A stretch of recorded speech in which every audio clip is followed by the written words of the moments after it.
Hi guys, my name is Kyle Simon. I'm the owner of Fusion Swing Dance Studio here in Cuyahoga Falls, Ohio.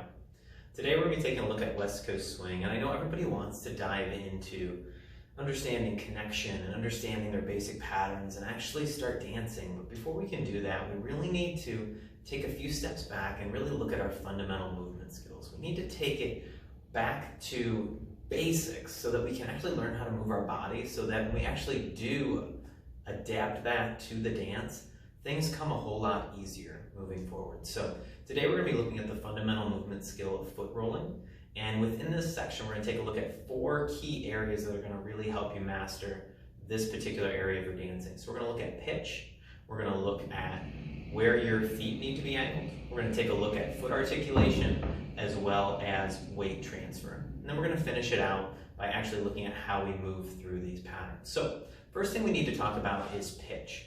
Now when we talk about pitch, we're talking about the angle of our upper body in relation to our lower body. So when you think about an agility position, you're always going to be pitched about 5 degrees forward in order to be ready. In basketball, if you're actually going ahead and playing defense, you would get down into a position like this and you would have your upper half, which is pitched forward. If you weren't, you're on your heels and now you're off balance, right? Another key thing to think about is that if you're going up a set of stairs, right?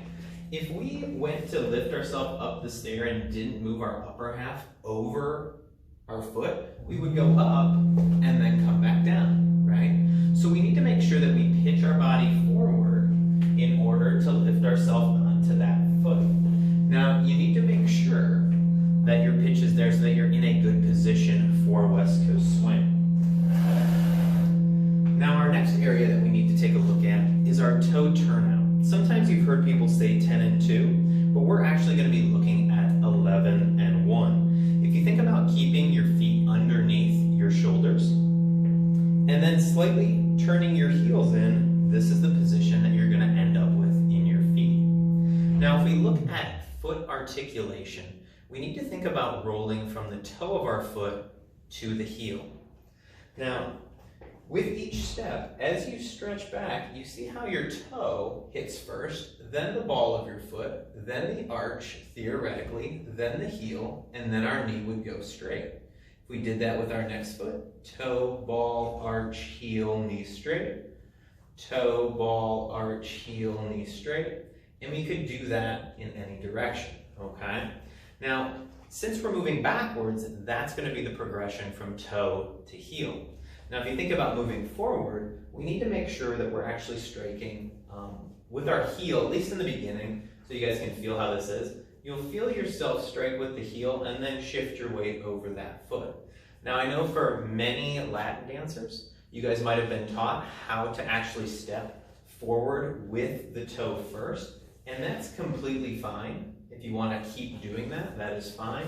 But if you haven't had that Latin background, go ahead and just go with the toe release. Again, as your knee bends to then take a step, the heel will connect first and then you'll roll over that foot.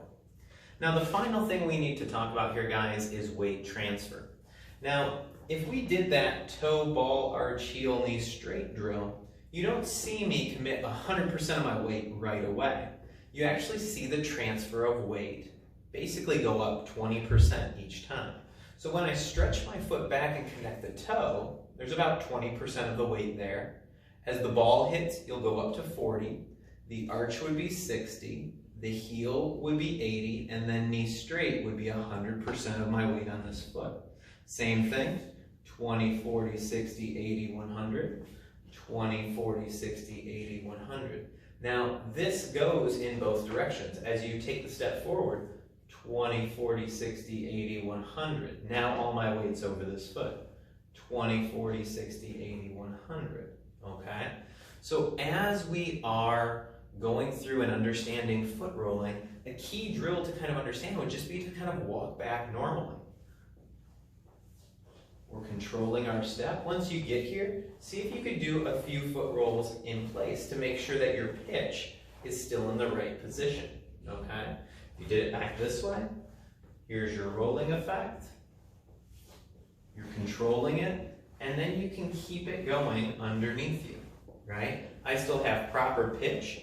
I'm changing weight in each step. You don't see me just lifting the heels of my feet. I'm actually doing a full weight transfer for every step, and that's a key component of West Coast swing.